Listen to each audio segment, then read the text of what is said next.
Sire, an hour before the worship sun appeared toward the golden window at the east, troubled mind led me to walk abroad,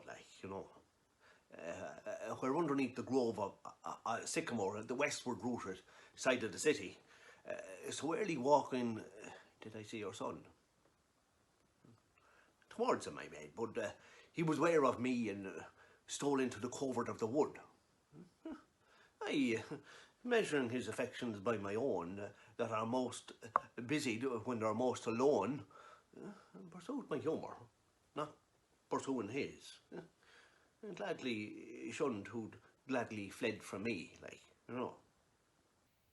Ah, Benvolio, many a morning had he there been seen, with tears augmenting the fresh morning dew, adding to clouds more clouds with his deep sigh.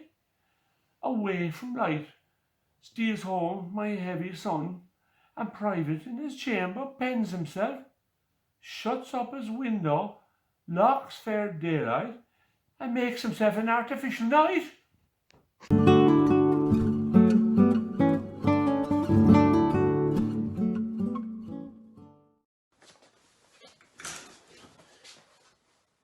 Get thee hence, brave Romeo.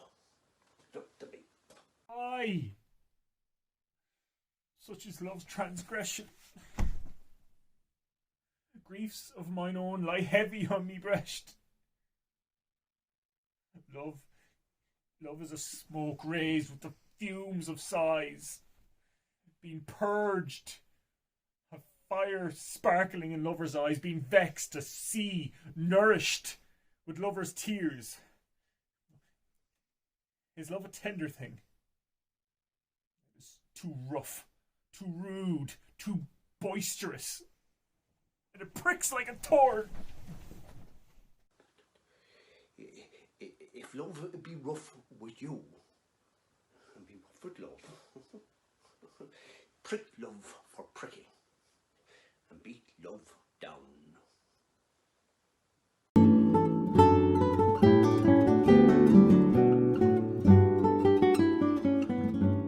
Juliet! Where's me daughter? Come forth, Juliet! Madame, I am here. What is your will? Well, think of marriage now. Younger than you here in Ballyverona, ladies of high esteem are already mothers. By my count, I was your mother much upon the years that you are now a maid. Thus, in brief, the bold Paris seeks you for his love.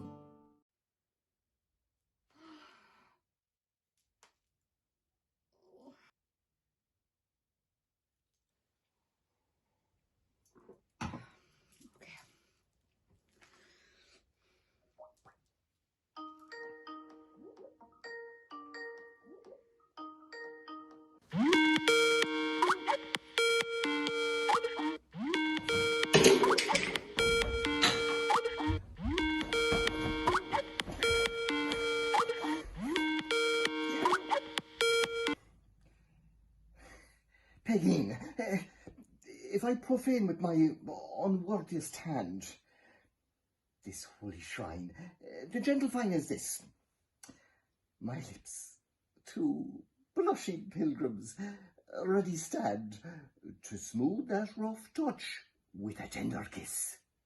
Oh, Christy, good pilgrim, you do wrong your hand too much, for saints have hands that pilgrims' hands do touch, and palm to palm is holy palmer's kiss.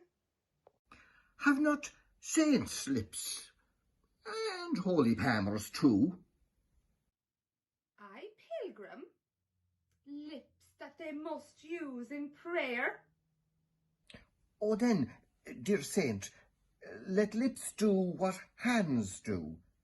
They pray, grant thou, lest faith turn into despair. Saints do not move, Though grant for prayer's sake. Then move not, while my prayer's effect I take. This from my lips, by thine, my sin is purged. Then have my lips the sin that they have took.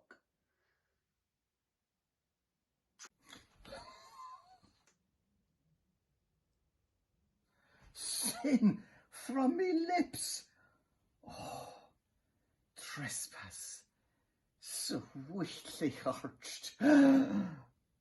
Give me my sin again.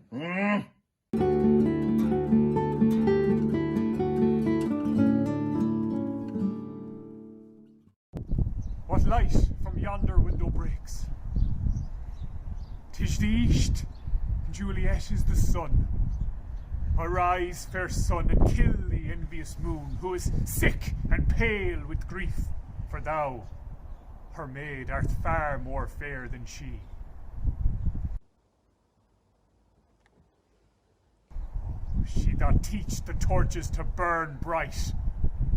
It seems she hangs upon the cheek of night.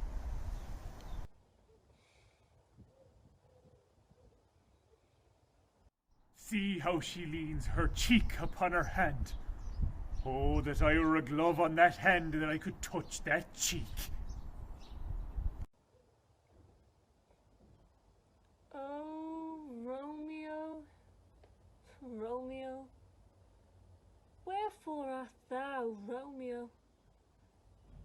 What's the name by which we call a rose, that by any other name would smell as sweet? So Romeo would, were he not Romeo called, retain that dear perfection which he owes without that title. Romeo doth thy name, and of that name, which is no part of thee, take all myself. I take thee at thy word. Call me but love, and I'll be new baptized. And henceforth I'll never be Romeo. How camest thou hither? Tell me, and wherefore? The orchard walls are high and hard to climb. With love's light wings did I approach these walls, for stony limits can't keep love out. And what love can do, that dares love attempt. Lady, by yonder blessed moon I swear, that tips with silver all these fruit tree tops. Oh, swear not by the moon, the inconstant moon, that monthly changes in her circled orb, lest that thy love prove likewise variable. And what shall I swear by? Oh, do not swear, although I joy in thee. I have no joy of this contract tonight. It is too rash, too unadvised, too sudden.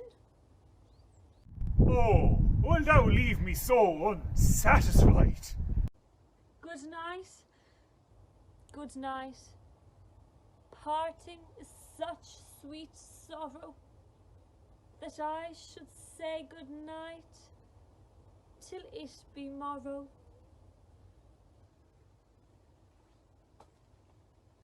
Sleep well upon thine eyes, peace on thy breast. Would I were sleep and peace, so sweet to rest.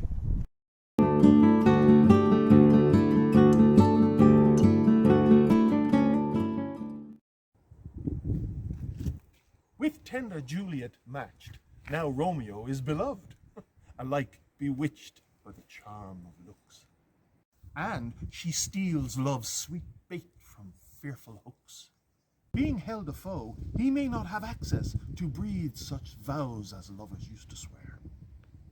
And she, as much in love, her means much less to meet her new beloved anywhere. But passion lends them power, time means to meet, tempering extremities with extreme sweet.